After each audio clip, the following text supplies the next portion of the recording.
Assalamualaikum warahmatullahi wabarakatuh.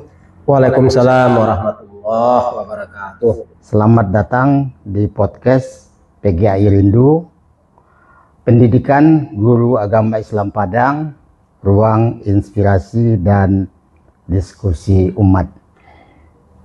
Pada kesempatan ini dengan podcaster Dr. Haji Armen Ahmad, spesialis penyakit dalam, konsultan penyakit tropik dan infeksi. Pada kesempatan ini kita kedatangan tamu spesial, Bapak jurnalis SAG MPD. Selamat datang. Selamat datang, Pak jurnalis. Ya. Baik, kami bacakan kurikulum vitae beliau. Beliau kelahiran Pasaman 2 Juni tahun 68.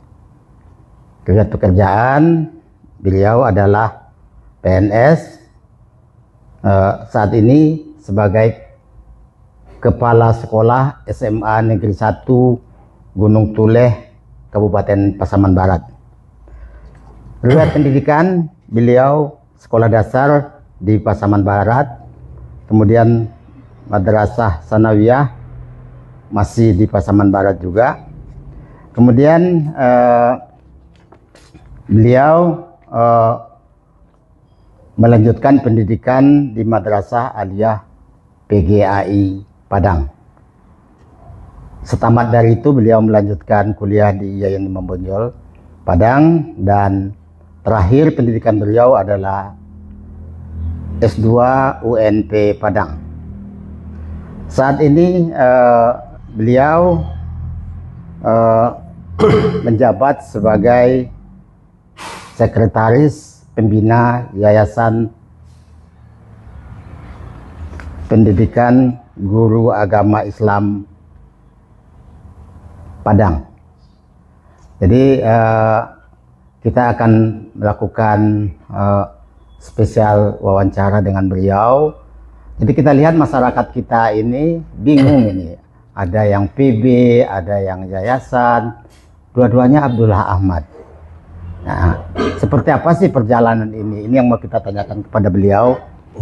Baik, mungkin nama panggilan sayang beliau ini Pak Uco ini. Jadi mungkin kita panggil Pak Uco saja, mungkin lebih akrabnya. Ya.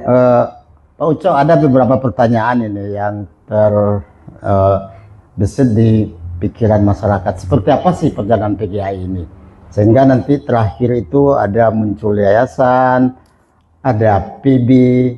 Seperti apa dulu mula-mulanya PGAI ini muncul? Apa sih yang mendasari dulu? Ya zaman kalau tidak salah 1 abad yang lebih 1 abad yang lalu ya. Apa yang mendasari kenapa kok Abdullah Ahmad dan kawan-kawan itu mencoba mendirikan sebuah lembaga pendidikan? Ya, terima kasih Pak Dokter. Ini mungkin di kalangan masyarakat memang jadi tanda tanya, dan itu perlu kita luruskan. Ya, ada yang PB, ada yayasan. Ya. Pada mulanya jauh sebelum kemerdekaan 1930, 9 Juli 1930, itu para guru-guru agama yang dikenal dengan para syekh, ulama-ulama itu berkumpul sebanyak 9 orang. Itu ada dari Air Bangis, Pasaman, ulamanya ada dari Payakumbuh, ada dari Batu Sangkar, ada dari Solo, ada dari Bukit Tinggi, Padang Panjang, dan juga ada ulama dari Padang dan Painan, pesisir selatan saat itu. Nah, mereka ini berkumpul dan mengeluarkan sebagian rezeki mereka. Kemudian mereka membeli tanah di daerah Jati, Kota Padang. Sekarang itu pusat Kota Padang betul itu, di antara Rumah Sakit Umum En Jamil dengan Bank Indonesia, ya, antara Jalan Sudirman dengan Jalan Perintis Kemerdekaan. Itu lebih kurang, awalnya itu lebih kurang 5 hektar tanah itu. Mereka beli bersama-sama, kemudian para ulama ini mengeluarkan sebagian rezekinya, tapi yang paling besar mengeluarkan rezekinya itu adalah Dr. Haji Abdullah Ahmad. Beliau orang Padang Panjang. Kalau yang lainnya itu umpamanya sejuta, yang Abdullah Ahmad itu sendiri dia tampil 2 juta.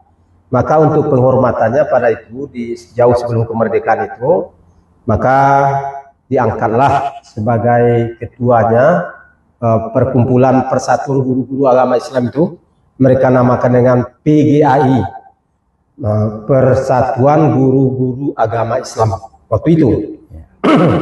Kemudian sebentar Pak Ucok. Ya. Kenapa mereka termotivasi repot-repot membuat seperti itu waktu itu? Jadi saat itu di zaman penjajahan itu memang orang-orang yang ekonomi lemah, ya terutama orang-orang miskin dan orang-orang yang terlantar itu tidak bisa sekolah di pemerintahan Belanda waktu itu. Jadi terpinggirkanlah itu. Sehingga para ulama ini berpikir bagaimana anak-anak miskin ini bisa bersekolah, ya, dengan mengumpulkan anak-anak yatim. Mereka dirikan salah satu di antaranya itu panti asuhan PGAI. Nah, mereka ini dikumpulkan dan mendapatkan pendidikan yang waktu itu berubah dari sistem khalaqah kepada klasikal. Jadi sudah punya bangku pada saat itu. Berarti ini dakwah bilhal dan bilisan sekalian. Ya, ya. Kemudian dengan berjalannya waktu, para ulama ini tentu dengan usianya masing-masing, termasuk Dr. Abdullah Ahmad itu termasuk usia muda meninggal. Kalau tidak salah di usia 54 tahun beliau sudah dipanggil oleh Allah. Maka perjalanan PGAI Persatuan Guru-Guru Agama Islam itu dilanjutkan oleh para guru-guru agama yang lain, dilanjutkan termasuk alumni-alumni yang ada di PGAI itu sendiri, ya. Dilanjutkan, maka dengan semakin berkembangnya mereka jadikan itu PB, Pengurus Besar Persatuan Guru-Guru Agama Islam.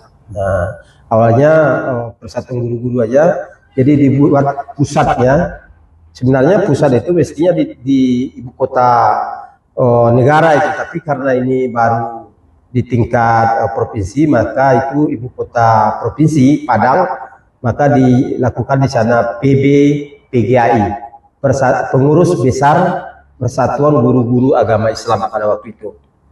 Kemudian dengan berkembang lagi itu mendirikan sekolah-sekolah, kita kenal itu normal school, ya, sekolah di zaman Belanda itu. Dan itu salah satu muridnya itu pendiri Gontor yang sekarang, Kiai Imam Zarkasi. Nah, jadi betapa hebatnya Gontor itu hari ini itu didirikan oleh alumni PGAI Normal School itu. Nah, murid pertama itu. Itu murid pertamanya Kiai Imam Zarkasi. Kemudian lanjut dengan perkembangan itu tahun 1963 itu dengan adanya arahan dari pemerintah itu sudah dimulai sebenarnya untuk diarahkan untuk berbentuk yayasan, tapi tidak sempat terbadan hukumkan, ya, sehingga PB tadi ketika dipilih sekali 5 tahun itu dia PB sekaligus juga yayasan, gitu. Nah, sekaligus yayasan. Ketika saya datang di tahun 1987 itu Bapak Hasan Mahdi MA pernah jadi dekan di Fakultas Usuluddin Padang itu. Beliau waktu itu ketua PB sekaligus juga ketua yayasan. Waktu itu saya masih sekolah itu di tahun 87 itu. Jadi dia ketua PB, dia juga ketua yayasan. Kemudian berlanjut, ya, itu ada beberapa sekali 5 tahun itu diadakan musyawarah besar. Ya, musyawarah besar. Apa bedanya waktu itu otoritas PB dengan yayasan ini? Jadi kan ada tanah tuh, ada sekolah, ada ini, itu di mana itu waktu itu? Jadi waktu itu masih di bawah PB waktu itu, belum dipindahkan itu karena yayasan itu belum di badan hukum kan. Ya. Jadi termasuk ketika ketua Pak Ramayulis itu juga berbentuk PB dan juga yayasan. Kemudian digantikan lagi dengan sebelum di Badan Hukum KAN itu ada Ketua Pak Rustam Ibrahim, juga masih berbentuk PB, 5 tahun pula dipegangnya, saya masuk sekolah di situ. Kemudian dilanjutkan dengan Pak Ramayulis, kemudian cuma 2 tahun diganti, ada persoalan waktu itu, diganti dengan Pak Julius Said.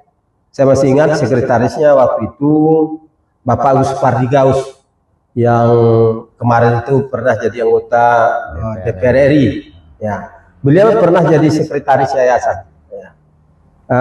Kemudian dengan berkembangnya aturan-aturan yang di kebijakan-kebijakan pemerintah, maka kita mau tidak mau harus mengikuti kepada aturan waktu itu. Di tahun 2003 itu kita MUBES, Musyawarah Besar PGRI, itu dibentuklah waktu itu masih PB, belum di Badan Hukum KAN waktu itu. Baru di tahun 2003 itu undang-undang yayasan sudah keluar, tapi baru di tahun 2008 kita baru mengadakan MUBES, dan MUBES waktu itu mengamanahkan untuk di Badan Hukum KAN yayasan ini. Maka terbadan hukumkanlah itu yayasan itu 2009. Nah, jadi pengurus besar PGI itu melebur. Waktu itu ada yang berposisi sebagai pembina, pengurus PB itu, ada yang berposisi sebagai pengawas, dan ada yang berposisi sebagai pengurus yayasan. Jadi di tahun 2009 itu sudah dimulai diberikan mandat oleh MUBES untuk dibentuk yayasan. Sehingga 2009 itu sudah di Badan Hukum KAN, kemudian sampai 2015, kemudian ganti lagi pengurus. 2015 itu kita musyawarah besar, terpilih waktu itu Pak Julius Said sebagai ketua PB, Permatur ya, Permatur. Nah, Permatur, dan saya termasuk anggota Permatur, ya, termasuk Pak Darmadi, sehingga waktu itu karena yayasannya sudah di Badan Hukum KAN, PB itu tidak ada wilayah yang akan dikerjakan lagi, karena secara otomatis undang-undang yayasan itu berjalan. Artinya kegiatan sekolah, kegiatan sewa menyewa, kemudian kegiatan masjid, panti asuhan, itu sudah berada di bawah yayasan. Sehingga peran daripada PB-PGI itu di 2015 itu tidak ada lagi. Sehingga Pak Julius Said yang diangkat sebagai ketua Permatur, sampai hari ini beliau tidak membentuk itu yang namanya pengurus besar PGI sejak 2015. Nah, sehingga ketika kita mau penggantian pengurus yayasan, itu berlaku undang-undang yayasan. Undang-undang yayasan itu adalah pengurus yayasan dan pengawas yayasan diangkat dan diberhentikan oleh pembina yayasan. Jadi tidak lagi melalui musyawarah besar. Tapi musyawarah besar itu dilakukan juga. Jadi, tapi Pak Julius Said tidak melanjutkan. Jadi sejak 2008 ya? Ya. Peran PB ini sudah tidak ada? Sudah tidak ada. Kenapa tidak ada? Memang sertifikat tanah itu udah di bawah siapa? Jadi pada waktu... Bagaimana? Coba saya pengen tahu riwayat tanah ini dari ketika Abdullah Ahmad itu sampai muncul yayasan yang berbadan hukum itu. Seperti apa? Ya. Mungkin itu bisa menerangkan tadi itu yang tidak terbentuk lagi itu. Kalau dulu itu kan namanya Badan BWI ini, Badan Wakaf Indonesia ini kan baru di ketika Presiden SBY ini munculnya. Nah, sebelum itu wakaf ini diikrarkan oleh PB dulunya ya kepada masih ya waktu itu tuh PB yang jadi wakifnya waktu itu. Nah, kemudian dengan sudah terbentuknya yayasan, ada undang-undang wakaf ini, maka sebentar. Ada informasi yang sempat kita dapat. ya Itu 2003 itu terjadi pengurusan sertifikat di PGAI. oh ya. Nah, seperti apa itu? Jadi begini, ketika ini mau kita daftarkan di akta notaris ya, dan sertifikat ini kita juga akan daftarkan, itu kan sertifikat yang lama itu kan pernah kebakaran itu kantor yayasan itu. Jadi surat yang lama itu yang berbahasa zaman Belanda itu tidak ada lagi. Berarti belum dalam bentuk sertifikat. Belum sertifikat. Pokoknya ada dokumen bahwa tanah itu ya milik pendidikan Persatuan Guru-Guru Agama Islam ada. Sehingga kita waktu itu kebetulan kita jadi RT di situ waktu itu. Maka juga termasuk kita sudah ikut di yayasan. Kita ikut mengukur ulang kembali itu, mendampingi pengurus yayasan, orang pertanahan untuk mengukur semua tanah itu dari Jati 3 sampai ke perbatasan Jati 1, diukur semua kembali. Jadi diukur, jadi 2003 terbit sertifikat. Terbit sertifikat 2003. Gimana tuh isi sertifikatnya tadi kan PGAI. Ya, jadi kan enggak orang lah gitu. Iya. Gimana tuh? Jadi waktu itu kan ketua PB secara aklamasi terpilih kan Pak Jenderal Samsu Jalal itu.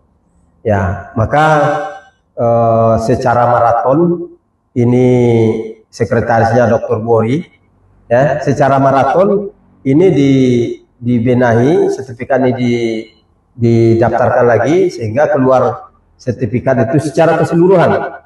Jadi karena sudah terpakai jalan itu tinggal seluas 4,6 hektar dan itu sudah di atas nama yayasan sertifikat terbit sampai hari ini.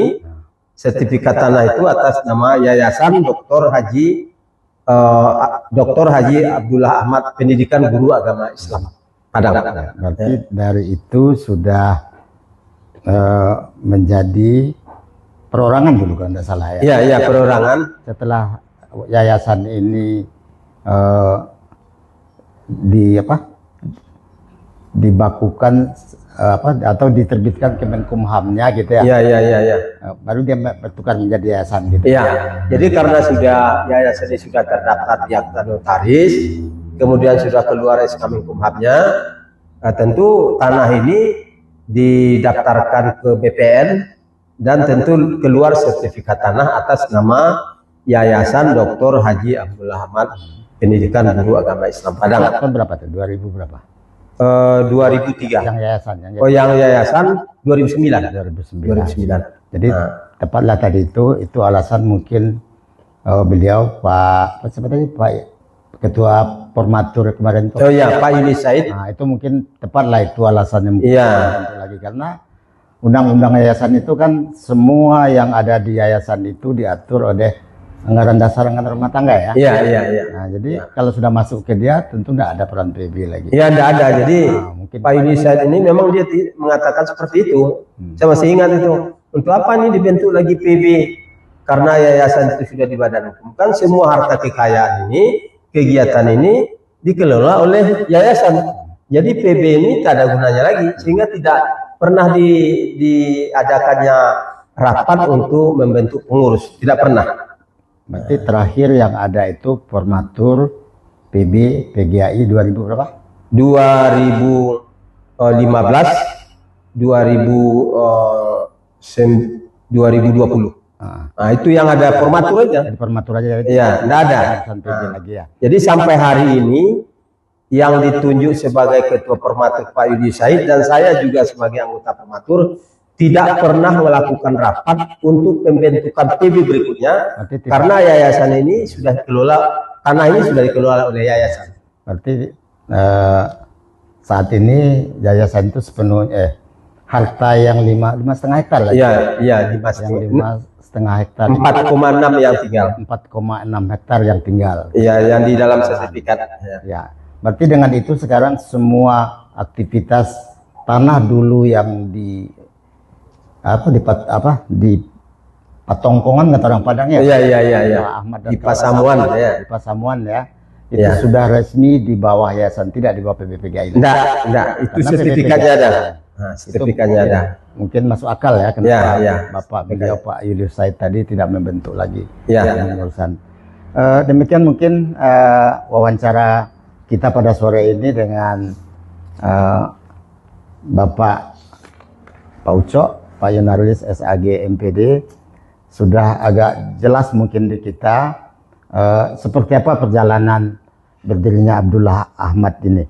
Jadi kalau kita lihat tadi bisa mungkin kita ambil simpulan yang pertama, Abdullah Ahmad itu dan kawan-kawan mendirikan lembaga ini patungan untuk dakwah bilhal dan bilisan untuk menjegal Belanda yang tidak membuka posisi untuk kita kaum muslimin pada umumnya ya.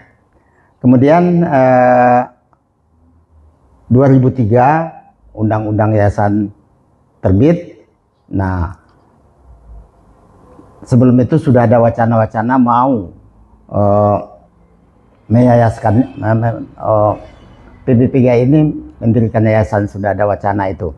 Nah, kemudian berkembanglah sehingga tahun 2009 tadi Ya, 2009 sudah diakta-notariskan.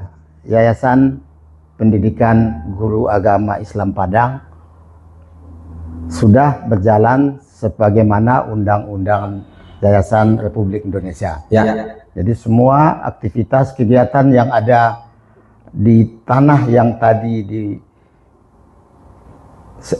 kumpulkan atau dibeli oleh Abdullah Ahmad dan ulama-ulama itu berada di bawah Yayasan Dr. Haji Abdullah Ahmad PGI Padang. Ya. Demikian Pak Ya, Ucok. terima kasih. Ada yang mau dikoreksi?